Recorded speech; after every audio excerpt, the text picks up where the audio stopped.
2, 3, 4.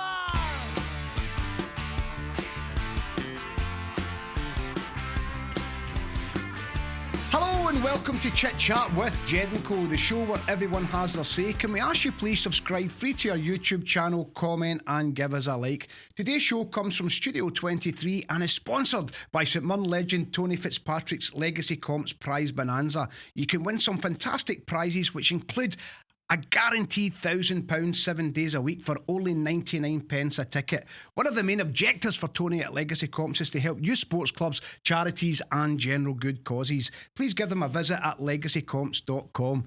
Now, today's guest was born in Bellshill. He grew up a Motherwell supporter. He got his chance to play with his hero when he signed for Morton. Was coached by Craig Brown at school. He came through Celtic Boys Club and signed for the legendary Jock Stein. He broke into the Celtic first team and was tipped for a huge career. Jock Stein's car crash meant that he was down the pecking order and he refused a 4-year deal and a swap deal with Roy Baines when he went to Morton. He clinched the First Division title with Morton in 1978 and was the first ever Morton player to score in the Scottish Premier League. He still is the only part-time player to be given the Player of the Year award. Now, he's known for his legendary free kicks. He's played in the Scottish and League Cup semi-finals. Now, he once scored from a corner kick, told to retake it, and he only went and scored again. He got 270 appearances for Morton. He's a legend and is known as the King of Cappielow. Tragically, he stopped playing the game at 27 and went on to scout for many teams north and south of the border. Great pals with the legend that is Tommy Burns, where he worked as a scout, was instrumental in deals for the three Amigos, as they were known, Paolo, Canio, Pierre van Hooydonk and Jorge Cadete. He worked with Wim Jensen in the title-winning team of 1997-98 and he helped sign Paul Lambert. He worked outside football till going back to Morton in 2019 as a matchday host with Jerry McDade. He worked in Morton TV. He's now officially retired, but does personal visits and podcasts like this and does meet and greet nights. Welcome to the show, Andy Ritchie. Thank you very much. So good to have you here. Now, I was brought up in the 70s and 80s and the name Andy Ritchie rolls off the tongue. Legendary talent, scores from corners, scores from free kicks. You're obviously a legend at Morton, but you were born in Bellshill and you grew up as a Motherwell supporter. What was that like? Well, Bellshill at that time was a very, very small town. The biggest part of Bellshill at that time was the new maternity hospital that Queen Elizabeth had opened away back in 1968. Massive place. So anybody from the outlying areas of Bellshill as well gravitated to the Bellshill maternity to have their kids. So on birth certificates, at that time you were, supposing you were living in 20 miles away from Bellshill, your birth certificate would say you were born in Bellshill. Ally McCoist was born in Bellshill but lived in East Kilbride because his mother was taken to Bellshill maternity to have the bold Alistair. So, people say so many footballers came from Bellshill. There was a lot of good footballers came from Bellshill. We were very fortunate. Sir Matt Busby, the late great Hughie Gallagher, who was an icon at Newcastle United. We've always had good footballers and it was a big footballing area. So that meant that, there was a lot of guys at that time during the late 60s and early 70s. They all wanted to play football in Bellshill, and I was one of the boys as well. I played at my local YMCA, and I played at Belvedere School. And, it'd be fair to say, Jed, I was a wee bit of a chunky boy at that time, My mother, she liked to put a good feed on the table for the kids that were in the house, and I liked a lot of my mother's dinners. So, but I loved playing the football with the school, and I'd played with the school team. And I was very, very fortunate that Craig Brown, who went on to have some sort of career in football as well, kid on. Craig had just finished playing with Dundee and Falkirk at that time. He finished early with injury. He trained as a school teacher and he was posted to Belvedere School, my school in Bellshill, and he took the school football team. And he was the man that more or less introduced me to organised football I'd always played with my pals in Bellshill and what have you.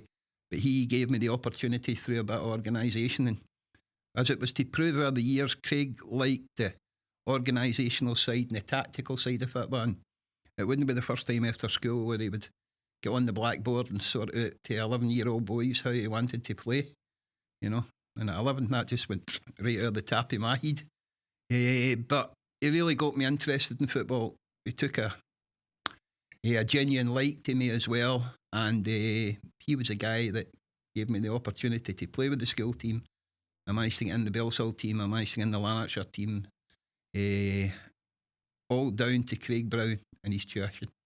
Craig was a great character. Smashing. I was lucky enough to meet Craig on a few occasions, and as you said there, organisation.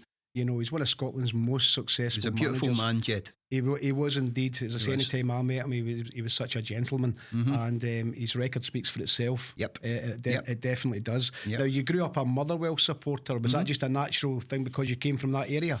Well, my dad was a Motherwell supporter. Didn't he go to, at that time, you didn't go to many away games.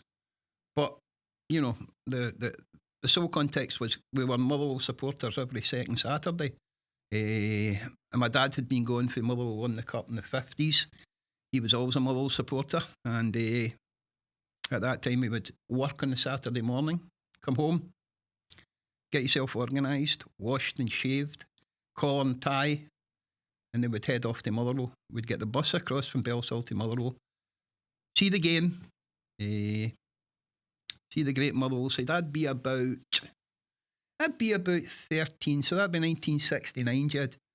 And Motherwell was a good side at that time, you know. I just missed the Ian St John and the Willie Hunter years and that.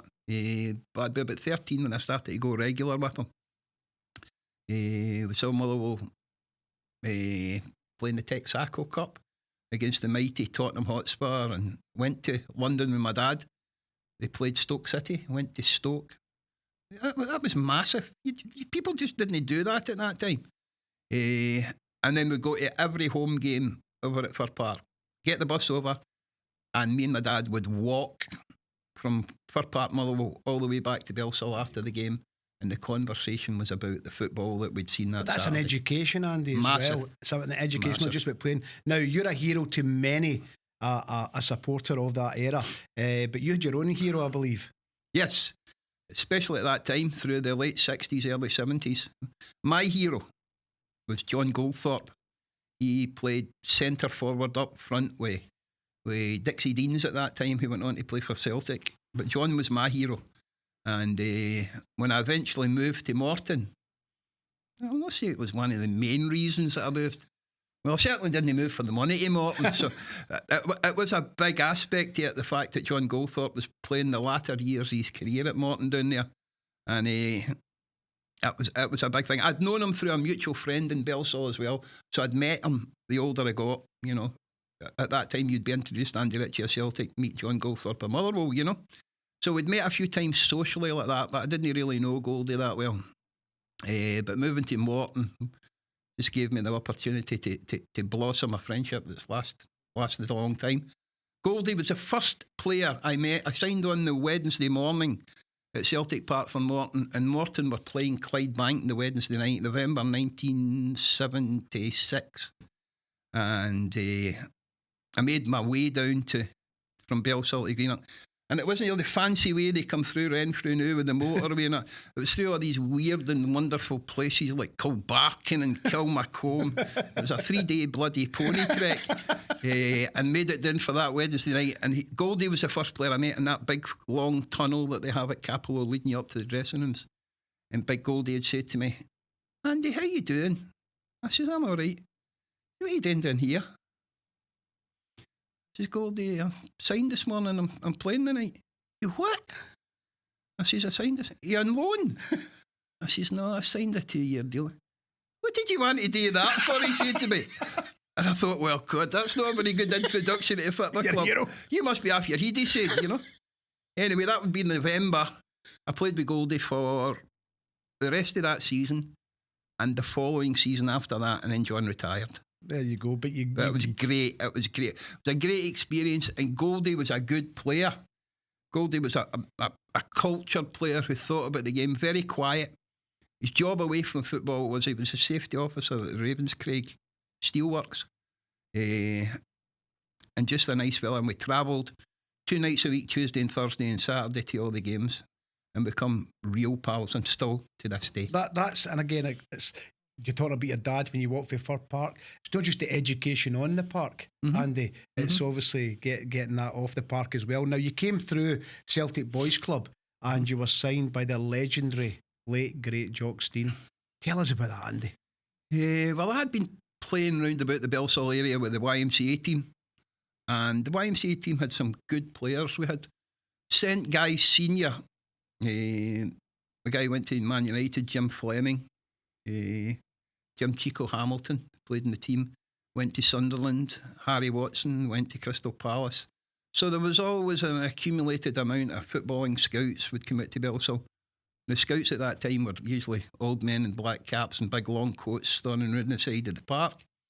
And all these guys were getting invited to go to all these clubs. I was a year and a half younger than them all. But I'd been playing away anyway.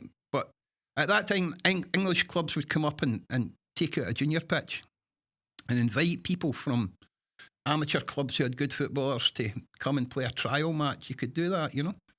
And I had got an invite, and just shows you how things work in life as well as in football. 4 guys had been invited from the Bellshill YMCA team to that trial in Cumbernauld, Old Cumbernauld Juniors Park. And one of the guys took unwell in the morning of the trial. And the guy who was taking us up lived in the same crescent as myself in Bellshill. He came down, chapped the door and asked my dad if I would go and make up the numbers. It was a terrible day, November day, the rain, the wind, it was freezing cold, and I didn't really fancy it. My dad would say to me, "No, go, that man's good to you. He gives you a game on the Saturday with the team and looks after you, and you go away and help that man out." So I went up to Cumbernauld. It was for Middlesbrough. And we got there, there was a stack of boys. Anyway, I got picked in the first team to go and play. It was a revolving door. It's so many boys, they were bringing boys on and off. And I played the first 15 minutes. And the manager in Middlesbrough, Stan Anderson, was there with his assistant, a gentleman called Harold Shepherdson, who had been assistant manager to Sir Alf Ramsey in England, team that won the World Cup. So they were at the games. They had driven up with their scout and what have you to watch the game. I played the first 15 minutes and then I get taken off. And I thought, well, that's blown that. But I'd actually scored the goal for about 25 yards, you know, one of the screamers into the top corner. I thought, well, there must be some players down here. If they take somebody off after doing that. Anyway, I thought, I'll get my pound expenses and get down the road after it. And I come back in after the game, and the scout, a gentleman called Jack McCartney, who was very well known in the junior grade up here many years ago, and actually did stuff for the Evening Times as well. Jack was a scout for Middlesbrough at the time. And he came in and asked if they could speak to me through the back in the wee room at Cumbernauld Juniors. And I went through. The Middlesbrough people were there, and they wanted to take me down on trial at Christmas time for the week. My mother and my father and myself, you know, would go down and spend the week, and I would train down there and see what it was like. I left there, come outside. I got out to the car, just heading up in the car park to go back into the car. And a gentleman approached me. It was Jimmy Matthew. It was Sir Matt Busby's half-brother. And Jimmy was inviting me down to Manchester United with my mum and dad for the week. Same routine, you know. Would I consider it? Jimmy, who actually lived in Bellshill as well, would come and speak to mum and dad about it. That was a Sunday the game was on. It would be Monday night. And I thought, this is, you know, Manchester United. I got to the car and I was putting my bag in the boot of the car when the gentleman came round for the side. He says, "Andy, can I have a word with you?" I says, "Aye." It was a gentleman called John Dempsey, who was a Celtic scout, an uncle of Brian Dempsey, who went on to take over the club with Fergus McCann many years later. And he wanted me to come in and train at Celtic Park on a Tuesday night. So you had the three that you this and the one. This in Middlesbrough, Man United, and Celtic. This is in 10 minutes, in the car park. So my head's spinning. I get in the car and it's spinning all the way down. You know, what a great thing. I'll be able to again tell my mother and father, and they'll be so proud, and, you know, it'd be great. And all the things you dream about when you're a wee boy, you know. And I get into the house that day, and when I get into the house, Dad was on one side, Mum was at the other. The gentleman sitting on the couch, and it was the Chief Scout of Rangers, inviting me in to Ibrox on the Thursday night to train. So what I was doing after that was, I went to Middlesbrough, nearly signed with him, went to Manchester, went to Crystal Palace, went to West Brom, came back up, was training with Celtic on the Tuesday night and training with Rangers on the Thursday night, which was totally and completely unusual at that time. You know, it wasn't available to most boys, you know. And had the pickings of going round about the clubs for about a year after that. And I eventually chose Celtic. And I chose Celtic because I felt I was too young to be going down south. Didn't want to. I'd lived down there for about a fortnight at Christmas time and was back down again after that, and thought, no, I couldn't do that on my own in a place. It was like a school routine that they put kids up in, you know. And I thought, no, I'm going to stay at home. And I stayed at home because my time at Celtic Park on the Tuesday night was fantastic. The coach that looked after us in there was a gentleman called Willie Fernie, who was a legendary player at Celtic. Another beautiful man. Looked after the boys really well. We were all Willie Fernie's wee diamonds. He looked after everybody the same way, treated everybody the same way. And I was beginning to get familiar with Celtic, you know. I don't come from a Celtic background, but it didn't take too long for the boys in there. There was a kid at that time, a kid called Brian McLaughlin. Not the Brian McLaughlin who stayed for a few years at Celtic Park, a few years ago there. This was the earlier Brian McLaughlin, and he was the best boy footballer in Scotland. He was top of the pile. He was there. Tommy Burns was there. You know, we're all in there. A couple of guys from our local area, Tommy O'Hara, and a fella called Jim Wynn. And I got to know all these boys. We used to travel in and out in the bus together. And I started to feel really comfortable at Celtic. They were all Celtic boys, you know.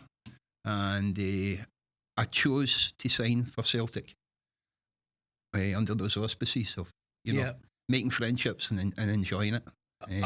Absolutely. Now, you broke into the Celtic first team and you were tipped for a huge career at Celtic, but there was a wee kind of twist of fate. Obviously, the late, great Jock Stein had a car crash and that kind of put you down the pecking order, is that right? Yeah, I'd played maybe about 5 or 6 games as, you know, I made my debut at 17. I was 17 2 weeks before I made my debut, which really hadn't, well, it had happened at that time. Brian McLaughlin had made his about 5 weeks younger than me. But you just, under Jock Stein at that time, you just didn't do that. You know, Big Jock had this sort of idea that it would be about 2021. You know, Vic Davis and Lou Macari, all the boys had came through, Kenny, you know, Danny, they were all 20, 21. 17 was, you were farmed out to a junior club and you played out there for a while. I did that with Kirkintilloch Rob Roy, but I only did it for 5 months. I think I scored something like 20 odd goals and half a season at Kirky Rob Roy as a 16-year-old boy. Came into the reserves, played a few games in the reserves. And reserve team football was, Celtic had a pool of about 20 players. The 11 they used on the Saturday, they were okay. The 9 that they had left over went and played with the reserves on a Tuesday or a Wednesday night. So really there was only maybe 2, maximum 3 or 4 spaces in that reserve team for young players. But I managed to get one of them at 16, one of these places. So I came through that way. And Big Jock liked me. And you liked me. He incorporated me into everything. You know, the pre-season photo shoots and all that kind of stuff. And he took me to Celtic won the 9 in a row under Big Jock. I played about 3 games and they took me to the holiday, went on holiday with the first team squad to Jersey. He incorporated me in everything. And was more or less saying, and also as well at the same time, footballing wise, he was trying to find my best position. I had signed for Celtic as a right half, centre half, and for your older viewers and listeners, you know, they'll know what that is. You know, anybody over 30 will probably know. But I signed as being a sort of defensive player until Big Jock seen me play one game at Barrafield. and called me over and said, "Who signed you?" I says, "John Higgins, the great John Higgins, Celtic scout, eventually signed me." He says, "A centre half?" I says, "Aye." He says, "Is that because you come from Bellshill? You'll be the same as Big Billy?" Well, I don't know. I was only a wee boy. I said, "I don't know."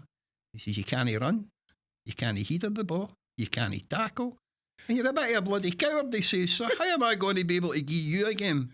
And shouted the coach here for Celtic Boys Club. He said, "Play him nearer the goals." That was what I said to the coach. And I started at Celtic Boys Club as a centre forward and scored 160, 170 goals or something in a season. And then they took me on to the ground staff, which was the pinnacle for any 16-year-old boy. To be working, training, carrying the strips, cleaning the Lisbon Lions boots, being round about the football environment. That's where my education started at Celtic Park. And I played there, and then I went to Rob Roy as a centre forward and played 18 games with him and scored 32 goals. Scored 5 in my first game against Vale of Leven. I got in the Scottish youth team as a 17, which didn't happen. I was a 17-year-old and an under 18. I was a year younger, playing with guys like Willie Miller and Gordon Smith, who were a year older than me, and got into it the following year and played the games in the team at Celtic. And Big Jock picked the games. I played against Leeds United. Celtic went out of Europe early that season, and Leeds United, who had played in the final the year before, they went out early.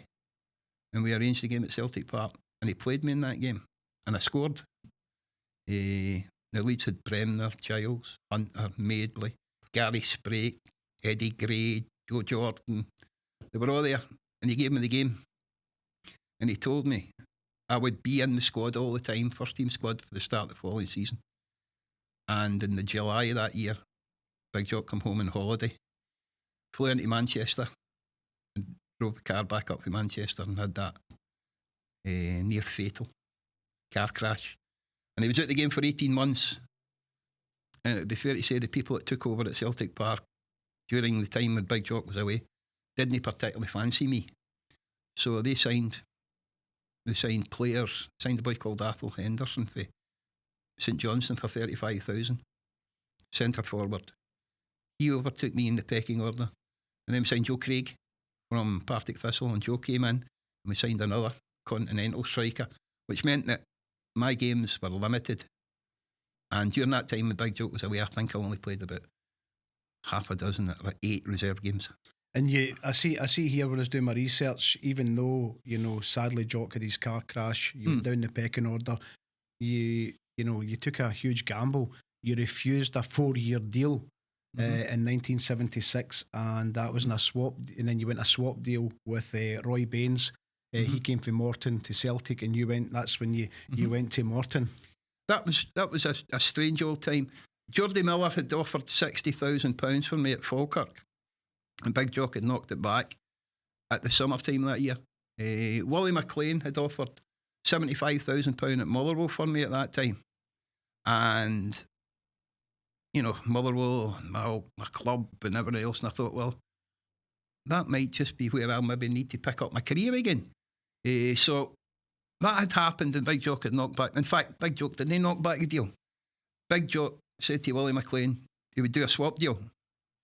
He would swap me, Andy Ritchie, for Bobby Graham. And anybody that followed football in the 70s knew Bobby Graham at Motherwell, former Liverpool, set up the great striking partnership with the great Willie Pettigrew and scored a mountain of goals. Right good player. And Big Jock was chancing his arm in the hope that Motherwell would maybe do that, which, of course, Motherwell knocked him back right away. Top-class Premier League player for really a relatively unknown 17, 18-year-old boy, So that hadn't happened. And then it would be about the November when I get the call for... it was a day off, Wednesday day off, and I was in the house in my bed. It was about 9:15. Big Jock phoned and said, "Yup." I said, "No." He says, "Well, get your big ass up out of bed." He said, "Get in here at Celtic Park. I've got a move for you if you want it." I said, "Right, I'll be in an hour. Cumbernauld to Celtic Park." And I'm driving in thinking, oh, God, wonder who it'll be. Where am I going? What's going to happen? And then I walked in through the main door, the old arch main door at Celtic Park, and through the archway. And there he's sitting in the corner, Hal Stewart and Benny Rooney. Now, I'd spoken to Benny many times. Benny's wife had the hairdressing salon in Cambuslang, where my girlfriend at that time worked underneath. So I used to see Benny would drop his wife off in the mornings. We got into her work, and I'd drop my girlfriend off in the morning to go into her work, and we'd meet in the stair. And it was that funny. We'd meet. And again, anybody for the 70s that remembers the old Starsky and Hutch television programme, they used to park their two cars together, and they would sit in the bonnet of one car and somebody would sit in the bonnet of the other car. And that was the way me and Benny would spend 20 minutes before he went to his work, and I went to Celtic Park. And I'd spoken to him a few times, and Benny knew me through his father, Bob Rooney, who was a physio at Celtic Park. He'd seen me in many reserve games, and he wanted to sign me. Celtic wanted Roy Baines. Bainesy was a good goalkeeper, very good goalkeeper. And that Wednesday night when I went down, Bainesy played in the game. That was his last game for Morton before he went to Celtic. And he allowed Hal Stewart to speak to me. Hal had asked him for the use of the boardroom at Celtic Park to do that. And Big Jock had said no. I don't think Big Jock liked Hal too much, And we ended up doing it in ended up speaking to one another in a wee greasy egg and spoon cafe down in London Road. There you go. And he said to me what they did. And what he more or less promised me, which enticed me at that time, as I said earlier on when we spoke, I didn't go there for the money, Jed. I was taking a 50% reduction in my wages. I was going from a full-time club to a part-time club with the promise of employment through the club at that time, which never materialised over the years. But the great carrot was I was going to play. Benny had told me, you'll play. Yeah. And after 18 months being out of the game like that and no playing, you really only wanted to play football. And that's what got me. But when I come back to Celtic Park, Big Jock took me into the boardroom. He says, have you spoke to them? I says, aye. Everything all right? I says, well, it seems to be all right. He said to me, why do you want to go to that elephant's graveyard? I said, because you're still playing me. I says, John Clark, who had came back as a reserve team coach. I said, John picks other players in front of me. Big Jock shouted down the corridor. He brought John Clark into the boardroom. He says, I'm going to offer Andy a 4-year contract, John. Same terms as he's on the now for another 4 years. We'll wipe the slate clean with all the stuff that's went before. He can get back to playing football and do the things that we know he can do. Will you pick him? John says, if Andy does that, I'll quite happily play him in the team all the time. Big Jock says, well, you go away outside and think about that. And I went outside and I thought, And I made the worst mistake in my footballing life. I came back in again and I said to him, no, I'm going to take the definite for Benny Rooney of playing every week like that. I said, so I'm going to go and sign for Morton. And Big Jock got up. There was a boardroom table or something. He got up. He'd always a wee bit of a gammy knee. And he bumped it off one of the legs of the table. A few expletives and stormed out the door. And I think it'd be about a year and a half before I seen him again. There you go. Never as much as I could look to. Because he was angry, he was upset. But what he was doing with me, Jed, was he was testing me. And I didn't realise that I was too young. He was testing me. What he was testing me, if I say, was right, I'm coming back here. See, the next 4 years, they'll be like the first 3 years, first 2.5 years when I come in here. You'll not be able to keep me out of this team because I'll push my... And I failed that test miserably. And I think that's what frustrated Big Jock about the whole thing. He wasn't... Celtic could have kept me there. I was under contract. They didn't need to sell me. I think they valued me at £40,000 or something. And a lot of money paid Morton a few quid for Bainesy as well. But that was my first real tester. Up until that time, most people had made decisions for me. At that because I was so young. Celtic said it, I did it. Celtic said it, I did it. This was the first time I had to make one for myself. And you chose it? Yes. And I failed miserably on it. I should have taken on board what you had to say and go about getting myself back into the team. And that was how that worked. Well, there you go. But anyways, you went on. Mm-hmm. went on to have a wonderful, wonderful career. Oh, it was magic. It was magic. Wonderful career Enjoyed at Morton. You clinched the first division title with Morton in 1977-78, and you were the first Morton player to score in the Premier League. That must have made you so proud, Andy. Oh, it did. They were, for the minute that Wednesday night I walked in through the door and met Big Goldie, it was a roller coaster. Morton were second bottom, 1976, in the old first division, going nowhere quickly. Some good players down there, which I didn't know at the time. I just knew Big Goldie and nobody else. We had a manager, a young manager, Benny Rooney, who's probably one of the most progressive young managers in the game at that time, and who was not that long finished playing football himself, so he knew the layout of Scottish football and the players and everything else that might very well be available to Morton at some time. We got there, we played Clydebank in that Wednesday night game. Never forget Davy Cooper, God rest him. Davy played on the side of the park that I played on that night, and I'd known Davy from Hamilton, Bellshill, Hamilton, Avondale, Bellshill, YM. We knew each other and played that game. It was a dull 0-0 game, and I thought 900 people at the game or something. That was terrible. And I thought, driving up in the car, maybe I've boo-booed here, you know, second bottom in the league. We're not too good. And from then, by the time we got to about the December, just around about the Christmas time, I was getting used to the boys round a bit. You see, when I looked round a bit, and when I look back now, I was playing up front with Mark McGee, who went on to win 2 European titles and so many titles, and played in Germany in the Bundesliga. Mark was just a daft wee boy playing up front, came from Cundurrit. I was living in Cumbernauld at that time. I used to bring him in the car, and we formed a great partnership. Mark moved to Newcastle. Newcastle were looking for 2 strikers in Scotland at that time, so they were up looking around about. There was 2 guys, Blair Miller,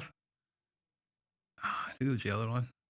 Clydebank strikers, Mike Larnock. Blair Miller, Mike Larnock were scoring goals. Andy Ritchie and Mark McGee were scoring goals.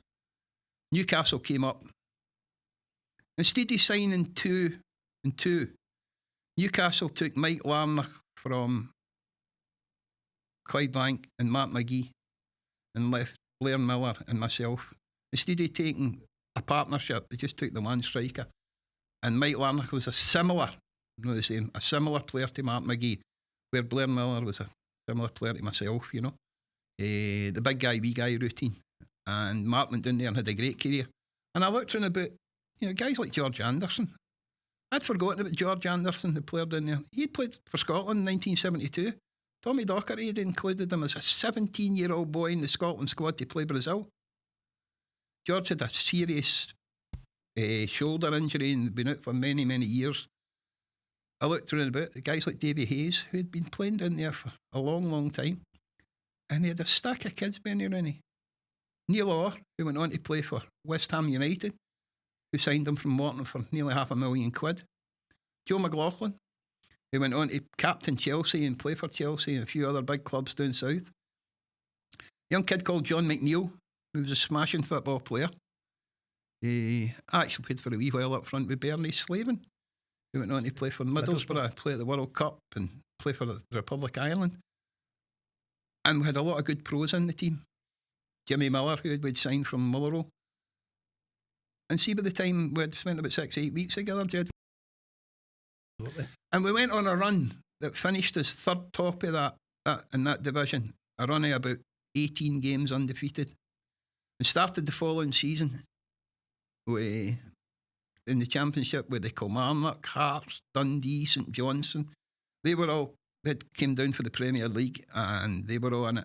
And we started. Went to Kilmarnock at the start of the season, who were favourites for it, and we beat Kilmarnock 4-1 at Rugby Park. I scored 2, McGee scored 2.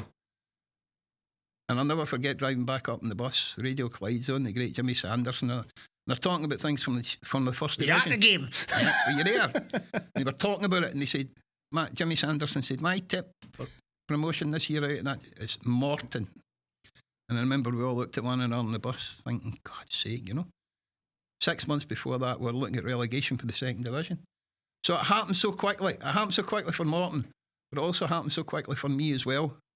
All of a sudden, I had rekindled all my enthusiasm, my spirit, my attitude had changed to the whole thing. So what I was purposely concentrating on was taking one step back to go to Morton to take 2, maybe even 3 steps forward. Yeah, that's the way I looked at it at that time. And the games couldn't come quick enough. And I think 3 seasons, my first 3 seasons, I had 30 goals, 32 and 31 goals. That's an incredible turnaround. So you went on and you won the first division title, and then, as I said there, you were the first ever Morton player to score in the Premier League against Celtic on the opening day of the season at Cappielow with 22,000 people. We couldn't get another body in the place. And 18 months before that, when I'd walked out onto Cappielow, there was 930 people there to see Clydebank. The first season I had in the Premier League, you know, people were saying, I scored a few goals in the Championship. You maybe no score goals in the Premier League, so step up. I scored 31 goals that season. I finished 1 goal behind Paolo Rossi for the European Golden Boot.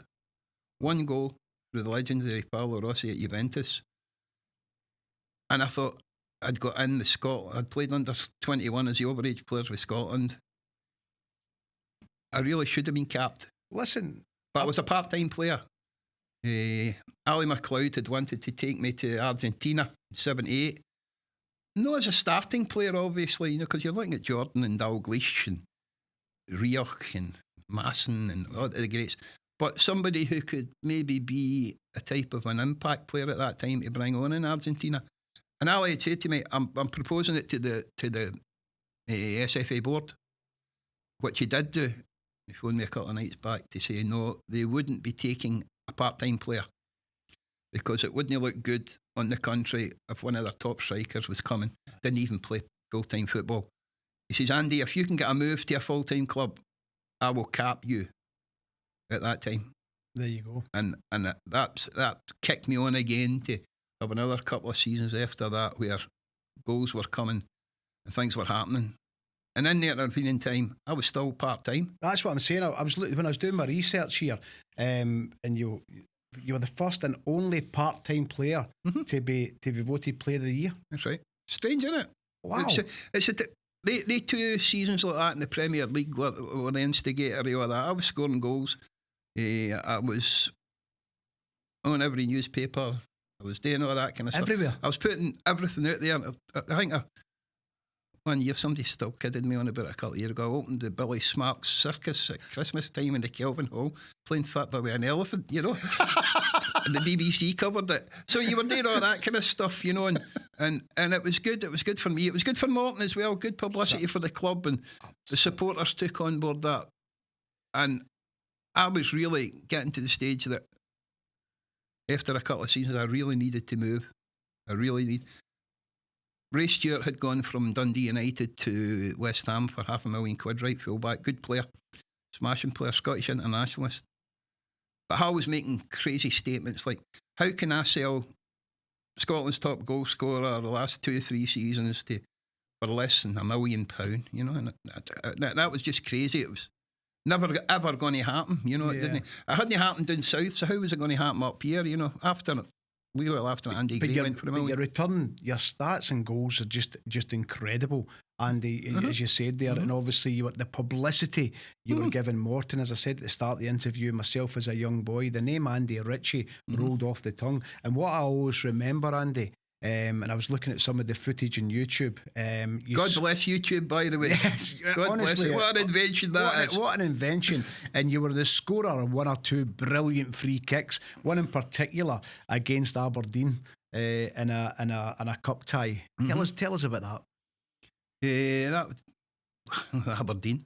That crops up when people talk to me regular. A few months back there, just to interject with that one, a few months back there, I was able to go down and spend the weekend in Manchester and meet up with the great man himself, Sir Alex, spend some time.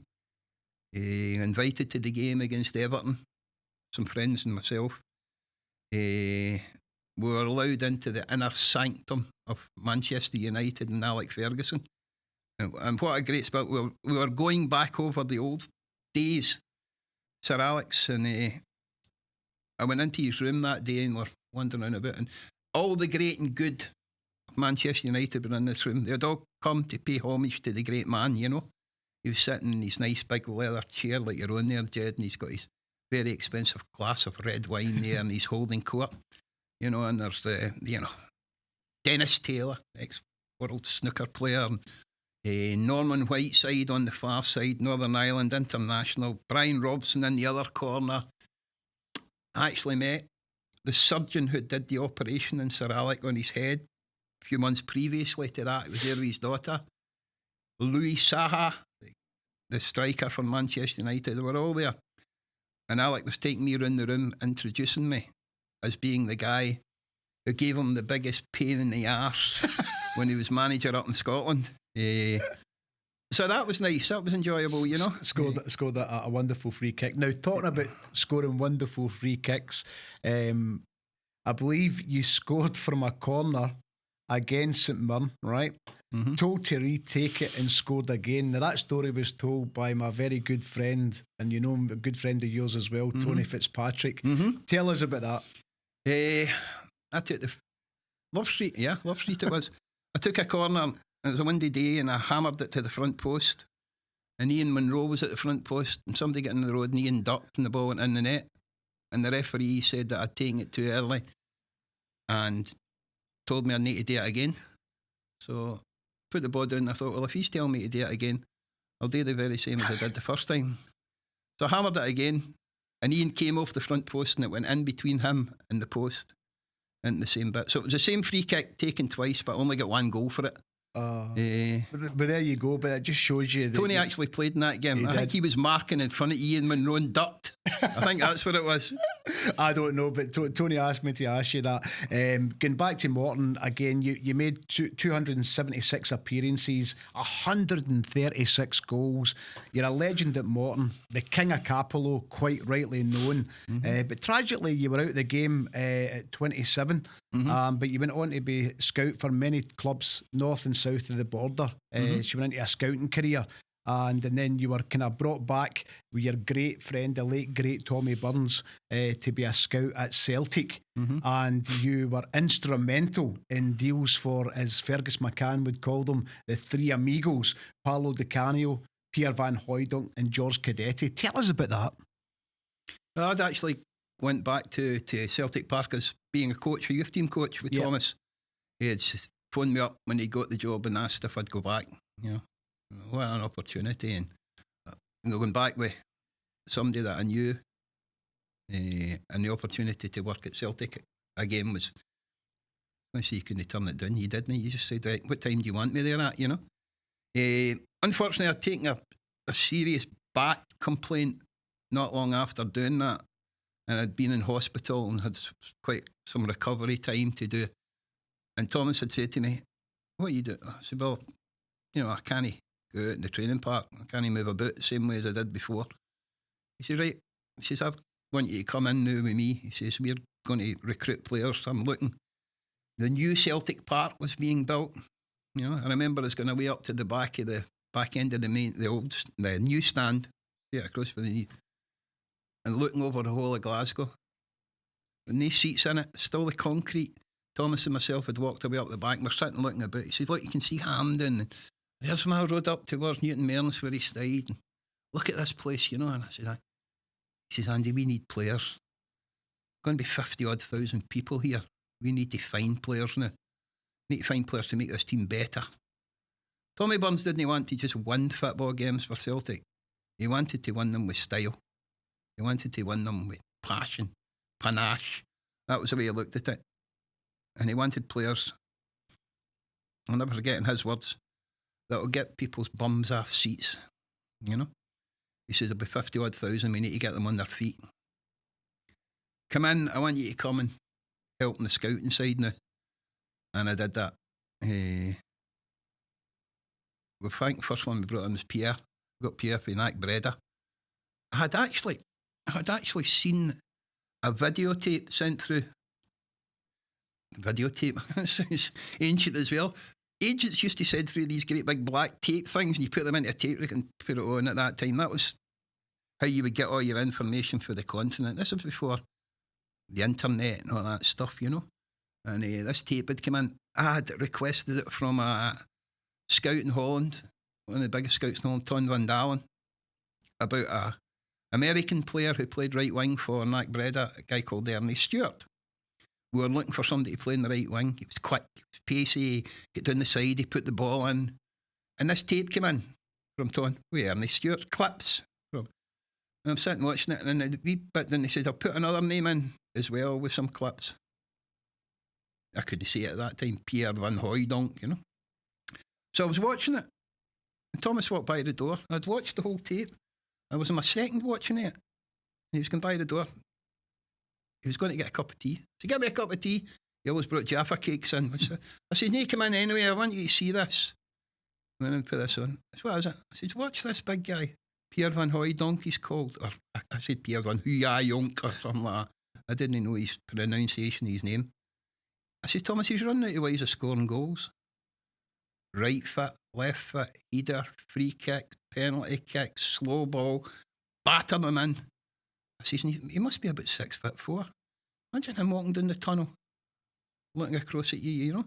We didn't have a presence. We had all due respect, Simon Donnelly and Andy Walker, and smaller players, you know. We needed something like that. I was playing at Breda, and I went out to see that. And then I get Thomas to get, and he says, yeah, it's £1 million. You know, we nearly had to give wee Fergus 2 Valium to get him settled in when we mentioned how much it was going to be. But they were the type of players that we're going to have to start bringing in. Thomas had brought in Andreas Thom, a German internationalist. And really, the one I had suggested to Thomas at that time was his partner at Bayer Leverkusen. Can't remember his name. They were both Eastern, and when the unification came round, they both joined Bayer Leverkusen. And the other striker wouldn't come. And Thomas liked Andreas Thom, so he brought him. Paolo Di Canio was given to me by a friend who suggested he was an Italian friend of mine. For Juventus, the committee was like the board, yeah, but they were actively involved in the recruitment of players. So his father was part of that board, and he had signed Paolo Di Canio for Juventus. He says he's available. He phoned me up. He says, my father said that you can have this man. You have a very young coach at Celtic. He says, Paolo will make him an old man very, very quickly. I said, but well, can he? Oh yeah. I looked back and I seen some of this stuff, and we saw the stuff where he took all his shirt and his top off and run up onto the metal cage. And Thomas loved that. He loved that enthusiasm, and you know, could we get him in here? And what did he cost? $650. You know, get him in for $650 and build a team round about him, and everything that was told about Di Canio was correct. You know, he was a genius. He was magician. He had the whole place on tenterhooks, you know, all the time. You just never knew what he was going to get up to. But he could be disruptive in a lot of ways as well because of his temperament and everything else. But Tommy loved him, and Tommy managed him perfectly as well while he was there. George Cadete came through another tip as well, Jed.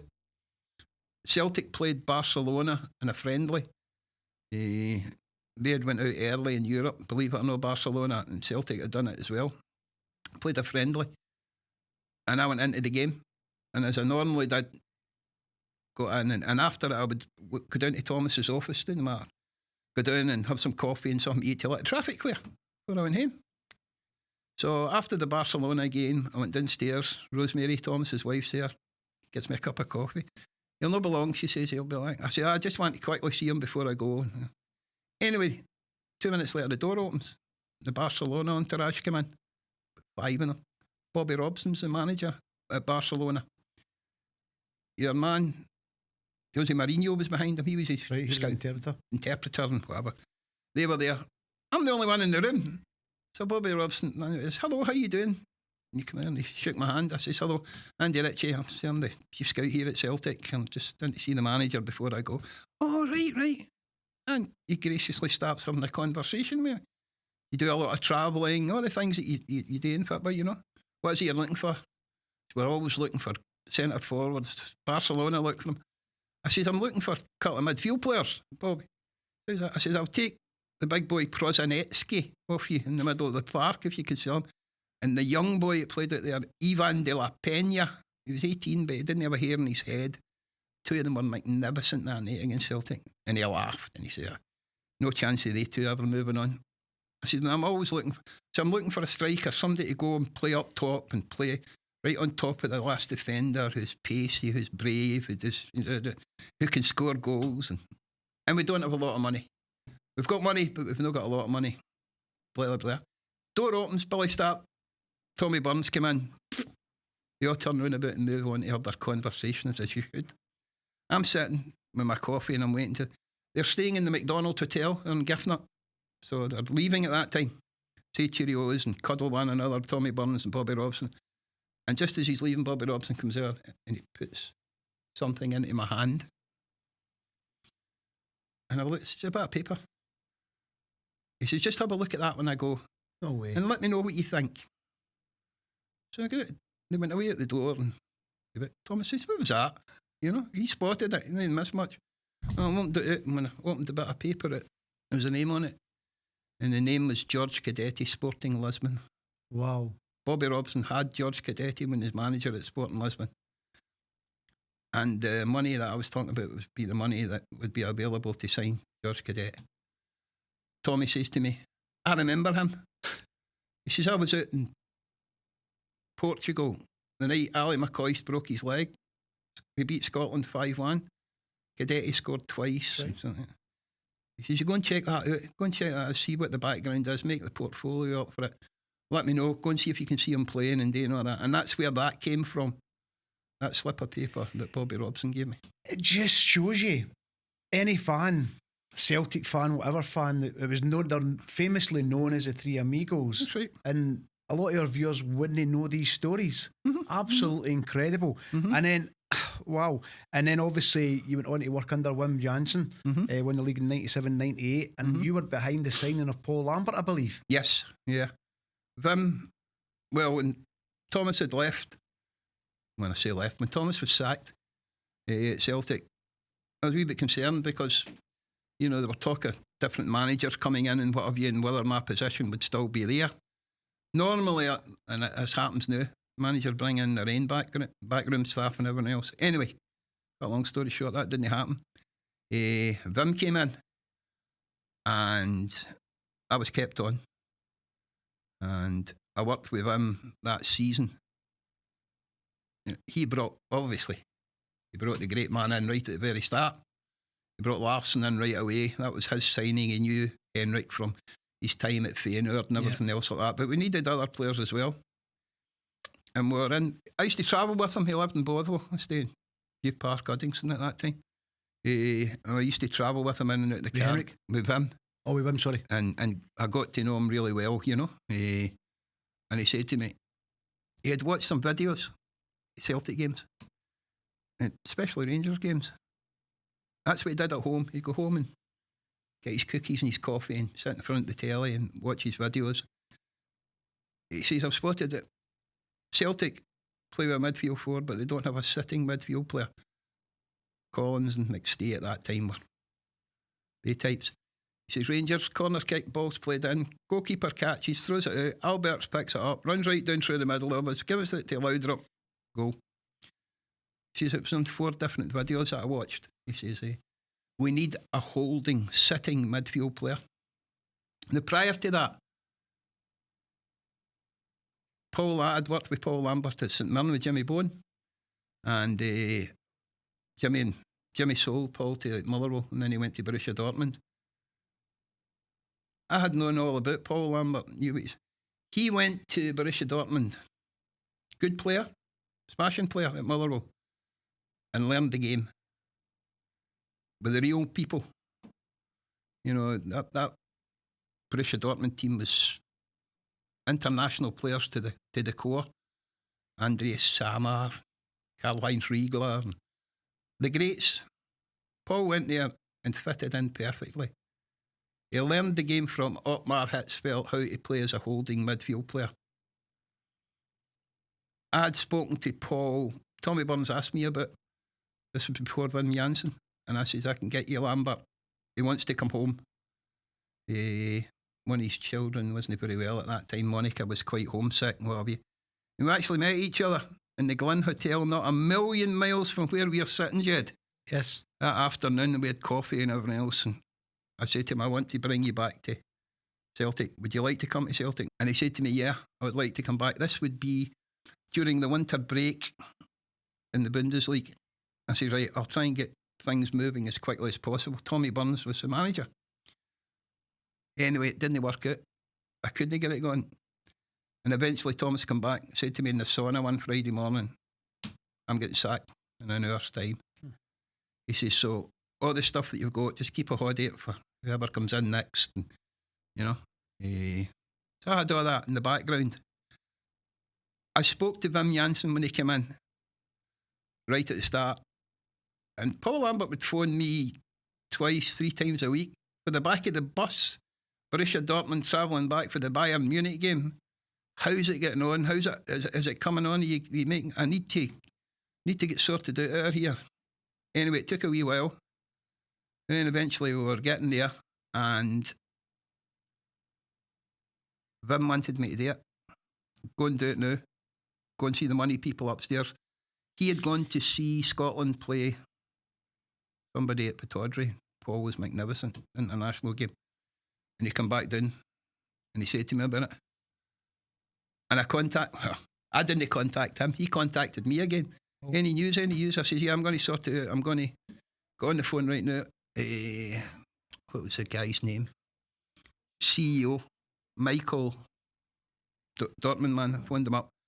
He says, we don't want to lose Paul. You can offer whatever you want. We don't want to lose him. So I phoned up Michael Meyer. I phoned up Paul and he says, I'll go and see Michael Meyer in the morning. He went in, said to Michael, I want to go home. I want to go to Celtic. But by that time, they had worked their way right through nearly to the quarterfinals of the Champions League, Borussia Dortmund. And Paul said, no, I want to stay for the Champions League, which caused all sorts of problems. The rest is history in that one. He played in the final against Juventus and Mark Zinedine Zidane, one of the greatest players ever, out the game that night, and Borussia Dortmund won the cup. And we still worked on it and worked on it and worked on it. And we eventually got Paul in the November of the next season. And what a signing he was for Celtic. Oh, absolutely incredible. What a signing.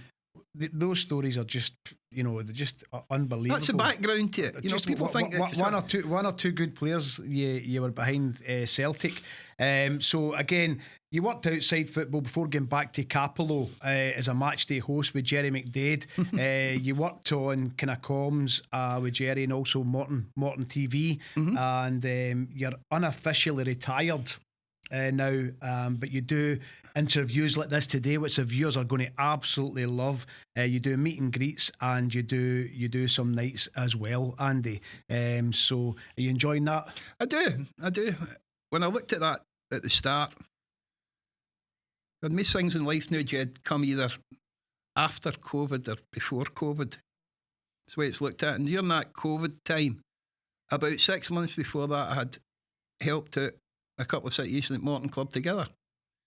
Morton Club Together were a community-based operation who were going to acquire the club. I don't know if buying it would have been the right thing, but acquire the club back into the community again.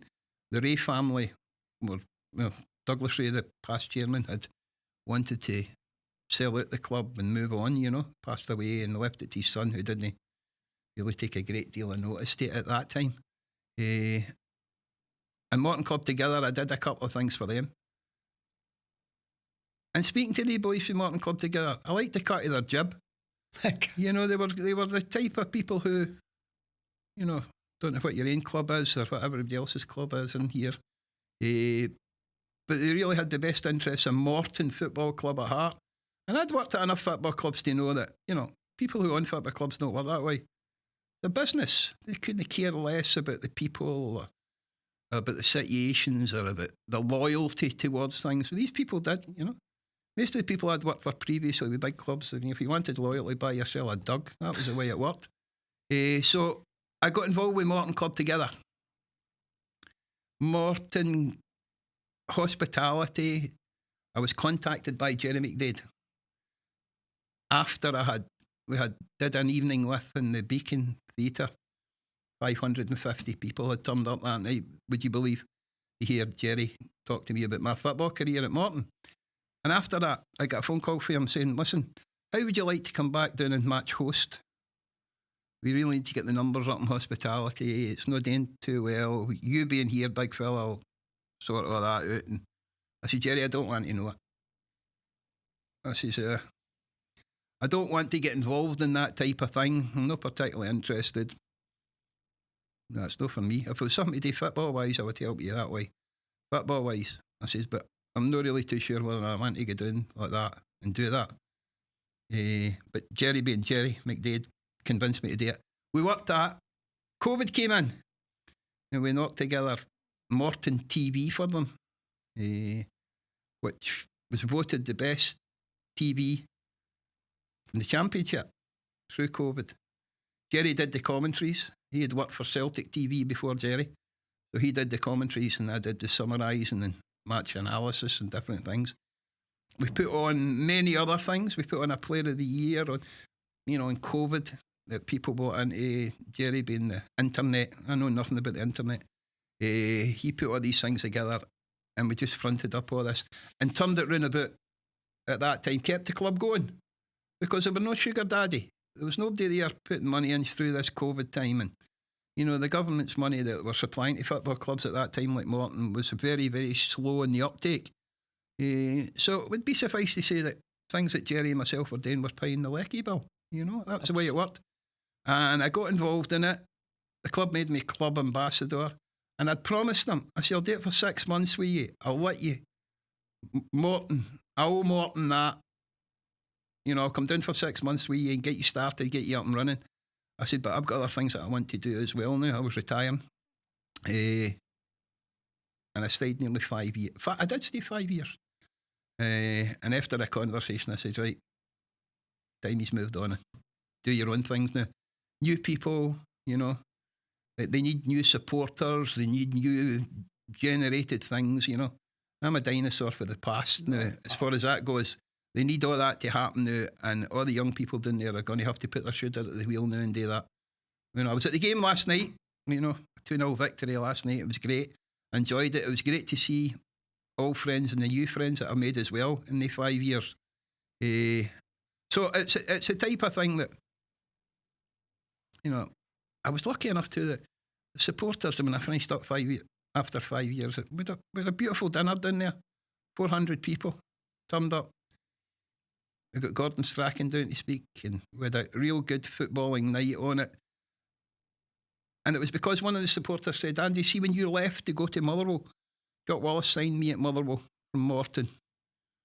He says, he sneaked you out the back door here because he didn't want to announce that during the summer because they had their season ticket updates to sell. So selling their supposedly best player at that time was going to work against. They sneaked you out the last time. We'll not sneak you out this time. That's the kind of supporters that we have down there. They're not en masse, but the ones that we do have love the club, think about the club, love the club dearly. The problem being is now we need to generate new ones for them as well, Well, I tell you what, Andy, MD watching this show today, if, they'll see what Morton is like as a club, most importantly, what you're like as a player, you're like as a man, your journey from Bellshill to Celtic, to in a car park, you could have went to Middlesbrough, you could have went to Man United, you could have went to Rangers, you went on to be a legend. The only thing you missed out on that, Jed, my friend, was I had a very, very brief stay between leaving Motherwell and going to work in London. And that very brief stay was that I actually played and managed for Albion Rovers for 4 games. There you go. So, and the intervening time for me, leaving one job to take up the other, I had a bit of spare time, so I helped them out.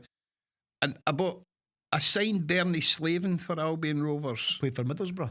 He scored 35 goals that season. I left after 4 games. I had to go to the job in London, and I signed Bernard. And Bernard came in and scored 35 goals, and he got a move for £40,000 to Middlesbrough. International, 14, 15 international caps, and played in the World Cup in America.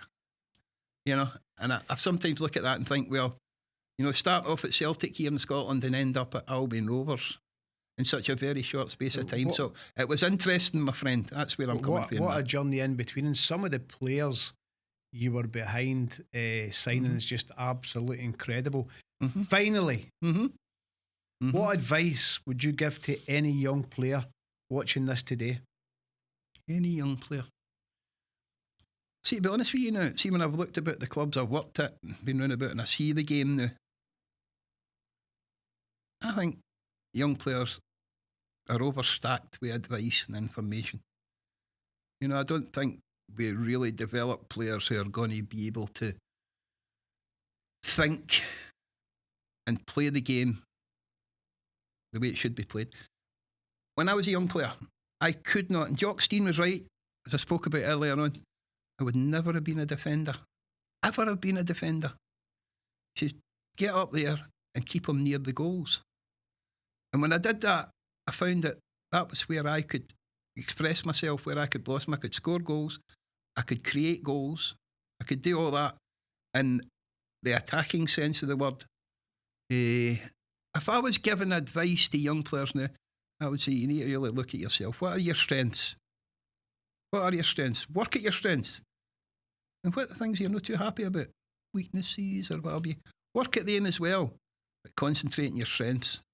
Concentrate. They'll be the things that'll tell you. If you're a centre forward, score goals. If you're a midfield player, I was lucky in the 70s. Midfield players were attacking, but they were also, you could make a tackle in the 70s. You can't make a tackle now. I could play as a midfield player now because nobody tackles one another. And defenders are a bit like that as well. Concentrate on your strengths so that you're always improving them and always be looking at your weaknesses. Andy Ritchie, Morton legend, football legend, absolutely inspiring. It's been an absolute pleasure. Thank you very much. Really appreciate it, Andy. Thanks for the invite. Whoa, that was an incredible journey and really going to be gripped to this. So that's our show for Chit Chat with Jed & Co, the show where everyone has their say, from Studio 23, sponsored by St Mirren legend Tony Fitzpatrick's Legacy Comps Prize Bonanza. Can we ask you please subscribe free to our YouTube channel, comment and give us a like. Thank you for watching.